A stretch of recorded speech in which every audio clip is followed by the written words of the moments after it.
সূরা ইখলাস কখন পাঠ করলে সাথে সাথে ফলাফল পাবেন, ভালো করে বুঝেন।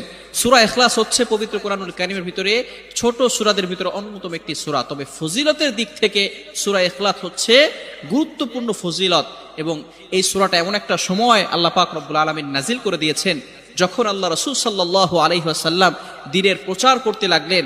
এমন সময় আল্লাহ পাক রব্বুল আলামিন এক আল্লাহর দাওয়াত দিতে লাগলেন। তখন কাফেররা আল্লাহ রাসূল সাল্লাল্লাহু আলাইহি সাল্লামকে কোশ্চেন করলো যে মুহাম্মদ, তুমি তো এক আল্লাহর দাওয়াত দাও, আমরা তো কোটি কোটি দেবতার পূজা করি, তারা আমাদের সমস্যার সমাধান করতে পারে না।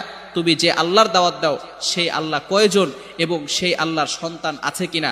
সাথে সাথে আল্লাহ পাক রব্বুল আলামিন এই কাফেরদের প্রশ্নের উত্তরে আল্লাহ রাসূল সাল্লাল্লাহু আলাইহি সাল্লামের কাছে এই সূরাটি নাজিল করলেন, কুল হুয়াল্লাহু আহাদ আল্লাহুস সামাদ লাম ইয়ালিদ ওয়া লাম ইউলাদ ওয়া লাম ইয়াকুল লাহু কুফুয়ান আহাদ। আল্লাহ পাক রব্বুল আলামিন এক, অদ্বিতীয়, এবং আল্লাহ